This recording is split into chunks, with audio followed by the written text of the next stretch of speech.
And to start with, what we like to do is give the children a little history about the artist, and that's all in the packet as you read it. So what we're doing is learning about the art style of Pablo Picasso, and we will be doing a self-portrait in this style. So we're not making any old crazy person's face, we're thinking of it as a self-portrait. So all the materials are labeled and in our bins that are in our room where we store our materials. So we're using oil pastels, which are in cases. There are many tiny pieces in some of the boxes.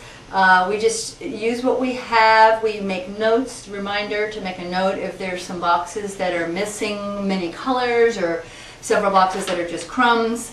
Make a note, we'll replace that. But we do try to tell the children to share with their neighbor for colors, and if it's a nice new set like this and it's covered with paper, we don't want them to necessarily break this up, but if they want to use orange and their neighbor has a small piece of orange without the wrapping, they can borrow from their neighbor. And when the paper comes off of these pastels, it's easier to do the shading color in instead of the edges. So it's fine to take the papers off. We just want to, these are expensive, we want to make sure the children take good care of them.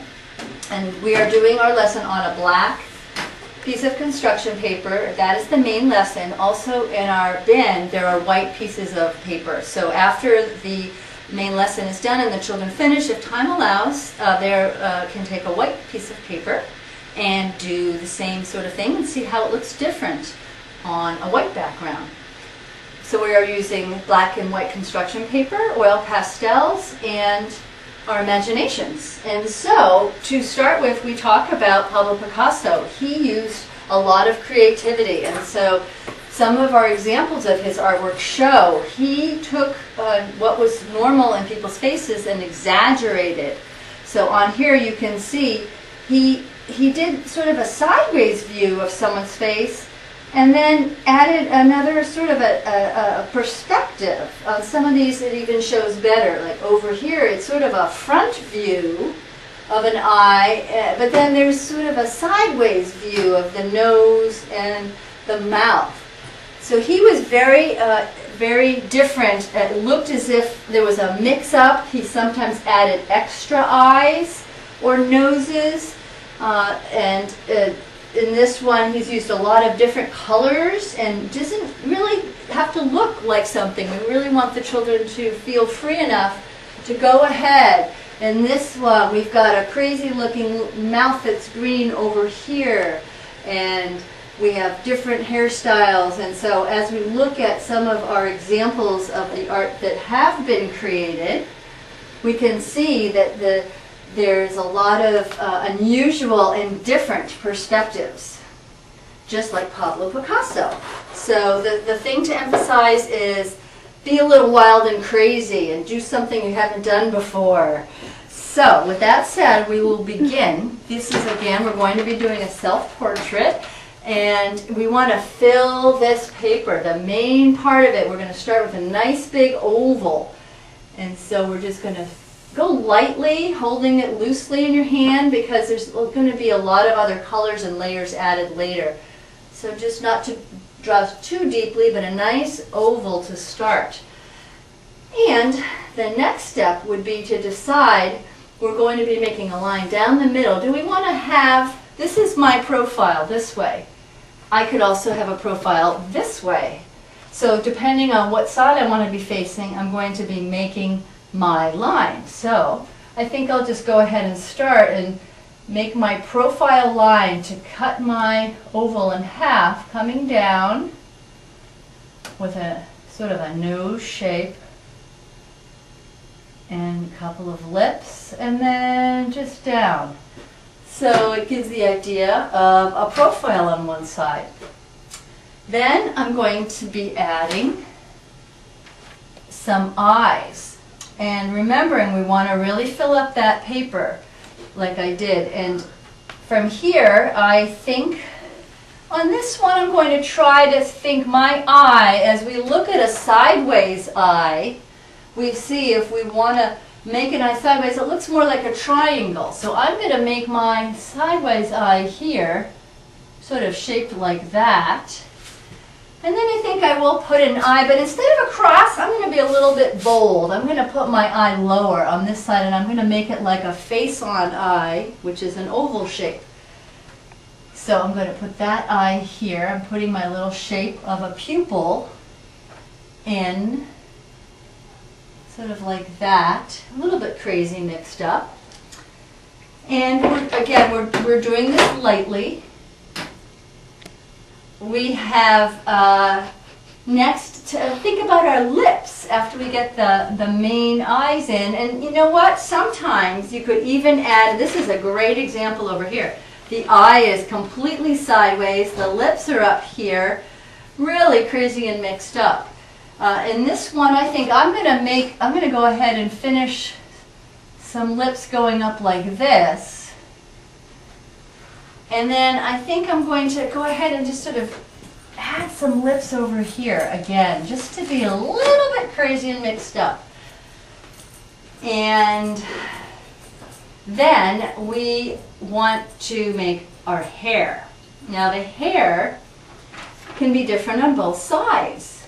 In some of these examples you can see that. So on this one I think I'm going to have sort of long, again, the white that we're using it lightly. If you make a mistake, it's okay. Tell the children. It's okay because, you know, you can sort of say, I didn't want my line there, I'm going to make it this way. And when we come back, we'll be using color and some black pastel to really exaggerate the lines we want to keep.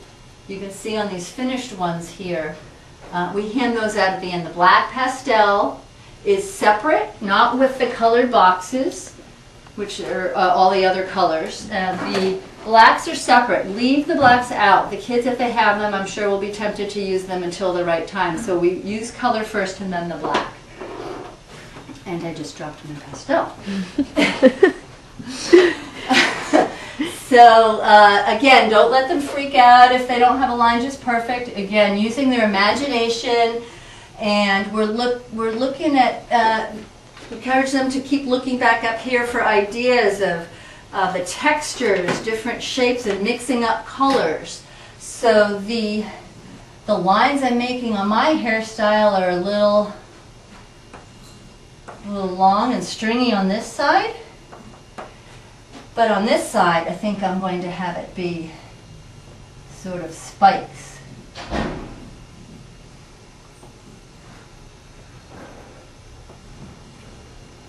Now with the pastels, as we get into the colors, we have some tissues that are in this bin. You can have the tissues for the children available or on demand. The pastels will get on their hands, and they don't want to use water. It'll just smear it. It's an oil pastel. We say that it's in between sort of chalk and crayon. And the best way to get it off is to just use a tissue to keep your fingers clean so that you don't smudge colors where you don't want them on your design. So we've got our general head and details on our head outlined. Now, some of these you can see a little bit of a neck. This one doesn't have one down here. And this one is sort of a wide normal neck over here. You can have a thin neck too. One of the ones on the edge is a thin neck. I think I'm going to make a little thin neck, kind of like a Dr. Seuss character. And so I think I'm going to start to color mine in now. So we have the sideways filling in race car. What do we call this? This is the race car. Race car style is the really to fill as much space as possible, and then using the tip will give you that sharpness. So I'm going to go ahead and kind of fill in this part up here with some yellow.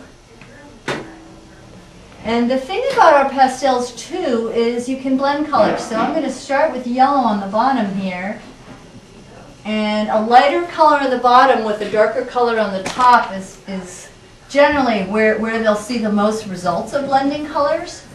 So for this one, I think I'll just stop with my yellow there and bring a little bit of light green on top and just kind of color that in there. And then I'm going to take my finger, and you can even smear and blend those colors a little bit. So this is a technique that you can demonstrate and just let them know not to be afraid if the finger does get messy. Just grab a tissue, but it helps them to see a little bit of different coloring. Now I'm going to come back down through here, and I'm going to use some blue on the other part of this face.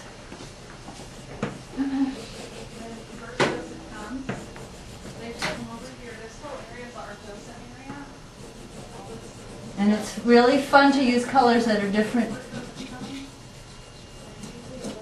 than you would normally see. Like what happens if the lips are orange instead of red? And they can go ahead and make it very saturated. The darker they press on the pastel, the more saturated it will be. And what color eyes should I have? What about if I had red eyes? That would be really different. With the instructions and any special instructions like clay, how to catch a clay. And I think I will color the inside white here so I can really see it. And you should have everything that you need. Just take a look though. And sometimes it will say on the top. Does that look like anybody you know? And then let me just and encourage the students to pause as they're going. It's not a race, and that they can take a look and step back sometimes to view it and see how they like it and what they might want to do different. I think on this side I love this color, purpley magenta, and I just want to put that. Maybe I'll even do a different color on these. I might take that. What if I put a little bit of blue on top of this? Oh, that's interesting. It makes sort of a darker bottom. I might just blend that just to be a little different. And then that one. And you can see the difference between this black shows through a lot when you sort of lightly do it, whereas if I really want only this color to show, I will really press a little harder to fill in and try to cover all of that black. So it's a different look. So I think what I'm going to do on my other side is make here's a dark green. I have green eyes, I like green. I'm going to go ahead. And this is a perfect example. I think I just want to go over that white line that I did in that eyeball, and I just want to make it all a little bit rounder, and I want to make that all green. So I just went right over my white line. Not a problem, because there are no mistakes in art. Perfect art is boring. Perfect is boring. And again, and you can create fuzzy edges. Now this is interesting. You can just be a little bit different. Sometimes by accident. I'm smearing this and I'm making it look sort of like a streaky eye. That looks kind of mysterious. I sort of like that. And now it's becoming more like the sideways eye, which is sort of interesting and very unusual. And then maybe what I'll do is come over here with a pink on this part of the eyeball. And it almost doesn't even look like an eye, but it's somewhat shaped like an eye. And what color hair should I have on that side? Where did that red go? I think I want to be a red head on this side. Oh, yes.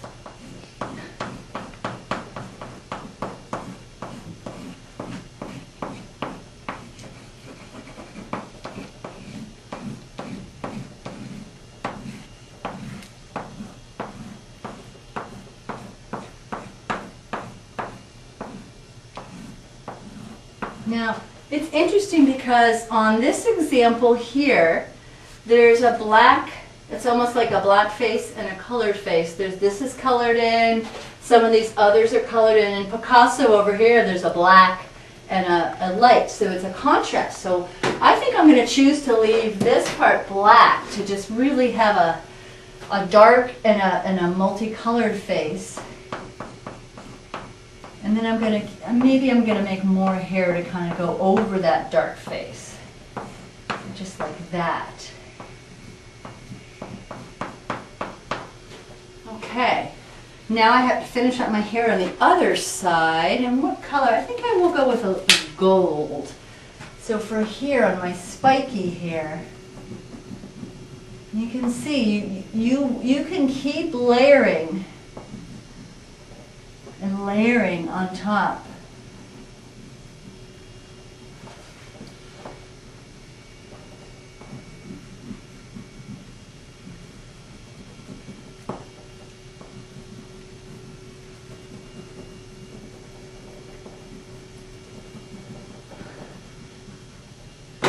And there certainly are kids that rush through art I've seen in classrooms, and they kind of do it almost like, well, you know, I'm not a good artist, or I don't like art.